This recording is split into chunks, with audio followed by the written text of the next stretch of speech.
So, as I think about the power of having a home, many people just sort of take that for granted. Thank you. So on your way home tonight, after you've attended this amazing event, think about what your home means to you. As you're driving up to, whether it's in a subdivision or out a little bit out there in the wonderful green environments of Central Oregon, those little mini farms that many people have, wherever your home may be, maybe it's in a multifamily development. But what does it mean to you? Is it safe? Is it secure? Is it affordable? Is it well designed? Is it a place where you feel you can have your families and friends over? Does it give you a certain sense of stability and pride? You have a home, and you know that you had a choice in buying that home or even leasing. But most importantly, I've heard homeowners say, there's a lot of power in being able to have that as my asset. It is my asset. So when you walk through that front door, then what do you feel? It's a sanctuary, right? It reflects you. It reflects your personality. So there's this amazing sense of security. Well, congratulations. You are living that American dream. But what if you're not? What if you're completely locked out of it? What if you are coming into a community here in Central Oregon, you have 2 children, you're a single mom, you've got this job, it's a really exciting job opportunity, $40,000 a year is what it pays. That's what it pays. And it's in Bend, and you want to live in Bend. Good luck with that.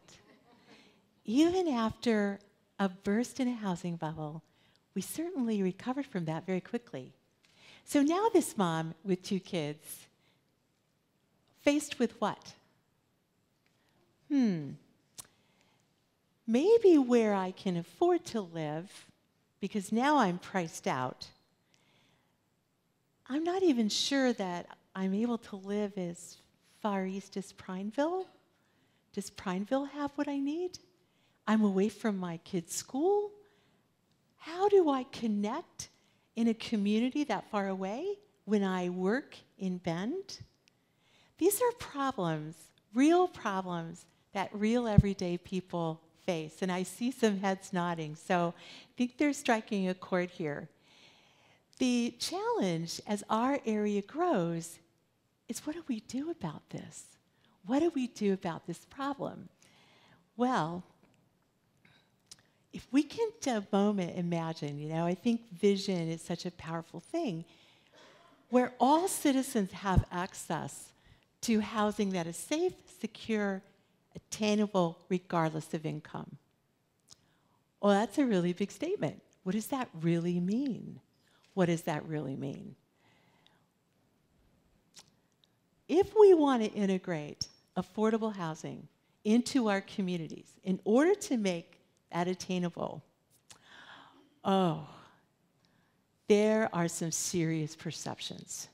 Because when you bring up the word affordable, what happens oftentimes is people have these images of projects, of low-income citizens. If you're low income, you have to be undesirable. Affordable housing brings crime, and it reduces our overall property values. So we don't want that next to us, please. And there's just never enough money. It's a big black hole. You're just going to keep throwing money in it. And what are you going to get out of it, right? We've just destroyed a corner of our community. So what's the opportunity in that? First of all, if you believe all that, let's talk. Let's talk about this afterwards. I've had 30 wonderful years in the affordable housing development arena working just one-on-one with low-income families, and I want to tell you, some of the most rewarding work I have ever had in my life is to see people have access to good quality affordable housing and to be able to leave us. They left us. They no longer needed us because they were able to make that next step up. It's wonderful. So what's the opportunity then? That we have to address these perceptions honestly. I mean, there are some really bad housing developments out there. There really are. There's some really rough neighborhoods. We don't see that so much in Central Oregon. We have a few pockets around their communities. But maybe where you came from, maybe you were in bigger urban environments and you saw some really old, aging public housing that was scary, and it just felt like there was not much opportunity in those communities. And there, frankly, probably not. So let's address these perceptions honestly. Within our community, get to know your neighborhood. Get to know the people who you interact with every day, because you will be surprised that the person who takes the money at the bank, the person who serves you coffee in the coffee line, the person who's working as a CNA in the medical arena, get to know them, because they are the most likely people to be locked out of your community. So by engaging then, you have the opportunity to meet people, ask those questions, and then engage them in their own advocacy. So many times I have been in planning meetings where what did we have? A whole bunch of people who have never faced a housing issue in their life making a decision about where people are going to live. Yeah. Oh, and let's talk about the amenities that they need or don't need, deserve or don't deserve. By actually engaging low-income people with a voice there, it's amazing what we all learn. It's particularly when we get some people to just shut up. Just shut up. Shut up and listen. So then we talk about best practices. You know, there's been some amazing work in the affordable housing arena. Amazing work. So we need to get those images out there. I can't just talk to you about it. You don't get it. You don't see it. You don't understand it. So we have to get those images out. We have to get those pictures up. We have to go in front of our city councils and our county commissions, those that are making decisions about our community development. We need to be able to inspire them. We need to be able to showcase what we have. So, encouraging innovation. I have heard this more and more. If we are not innovative in anything we do moving forward, particularly in the nonprofit arena, we're not going to survive.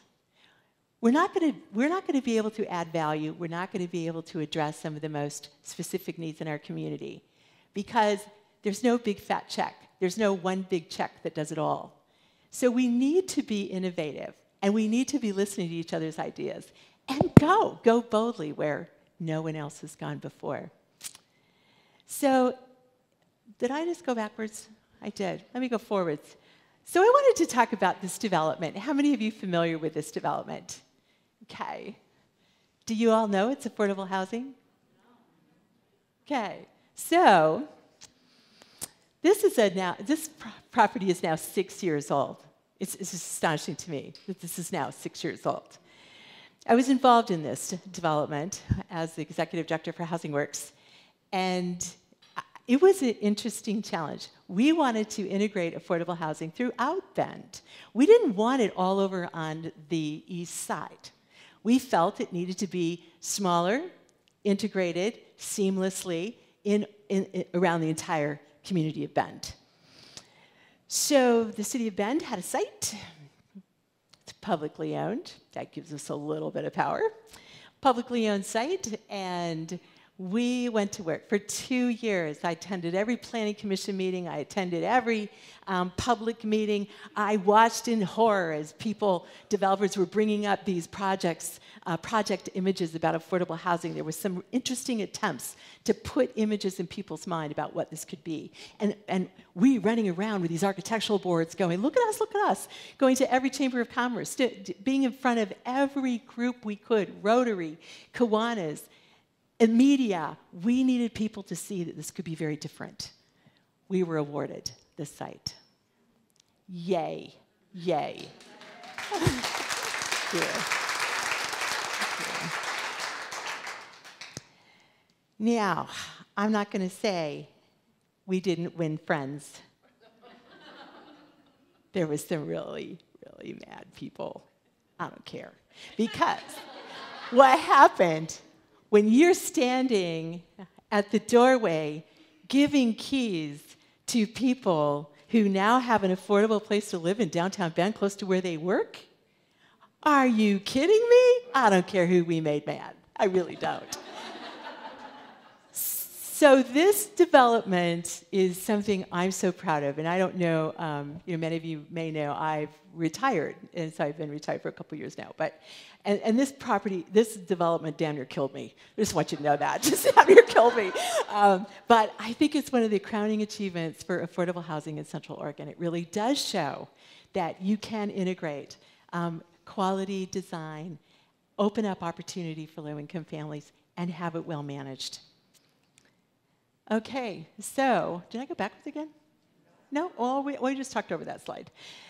So, moving forward, how do we get this topic? I mean, everybody's talking about affordable housing now, right?